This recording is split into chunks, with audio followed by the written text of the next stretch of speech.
હવે છોલા હોય કે ચોળા, સફેદ ચણા હોય કે કાળા ચણા, બધું મજેદાર બનશે.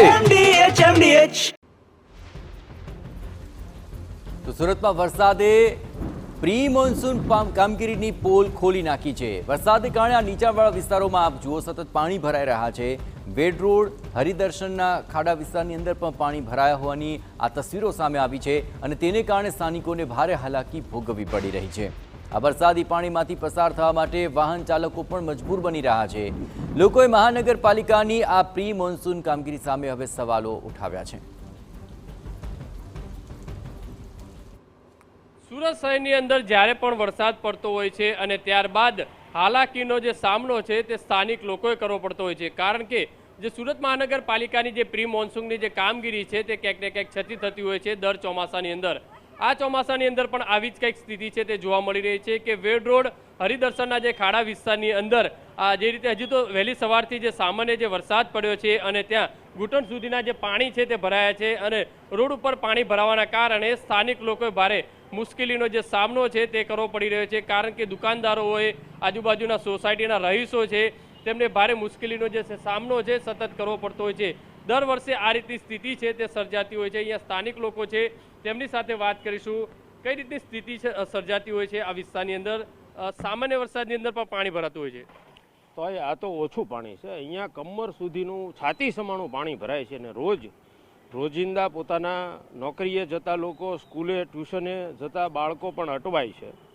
પણ પરિસ્થિતિ છેલ્લા 10-15 વર્ષથી એવી છે કે અહીંયાના સ્થાનિક કોર્પોરેટરો હોય કે ધારાસભ્ય હોય કે એસએમસીના પદાધિકારીઓ હોય, વારંવાર એમનું ધ્યાન દોર્યું છે, વારંવાર આસપાસના રહીશોએ રજૂઆત કરી છે, પણ કોઈને કશો ટાઈમ નથી. અત્યારે માની લો કે ધારાસભ્ય છે તો એ વિસાવદરની ચૂંટણીમાં વ્યસ્ત છે, કોર્પોરેટર છે તો એ આ ડોમવાળા પાસે હપ્તા ઉઘરાવવામાં મસ્ત છે. એ રીતે દ્રશ્યોની અંદર જોઈ શકાય છે કે જે ઘૂંટણ સુધીના પાણી ભરાય છે, આજુબાજુ જે દુકાનો છે તેની અંદર પણ કંઈક આવી સ્થિતિ છે તે જોવા મળતી હોય છે. સ્થાનિક લોકો છે તેમની સાથે વાત કરીશું. કઈ રીતની સ્થિતિ સર્જાતી હોય છે? પાણી ભરાતું હોય છે, કેટલી સમસ્યા? કાયમિક માટે ભરાય છે અને આ તો ઓછું છે હજી. બાકી ગોટર રમવાનું પાણી અહીંયા હોય, હાલવાની શક્યતા ન હોય અને જાનહાનિનો તો ભય અમારે બહુ રહે છે. કેટલા રજૂઆત કરી આ બાબતે? ઘણી વાર રજૂઆત કરી, કોઈ કઈ કરતું જ નથી.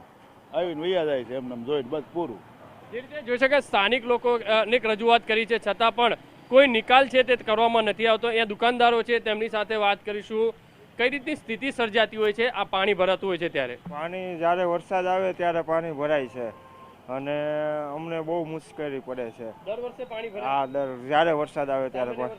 હા, વરસાદ આવે એટલે પાણી ભરાય. કલાક સુધી આમને આમ રહી છે અને અમારી ગાડીને એ બધું અમારે દૂર મેળવા જવું પડે, નકર પડી જાય નીચે.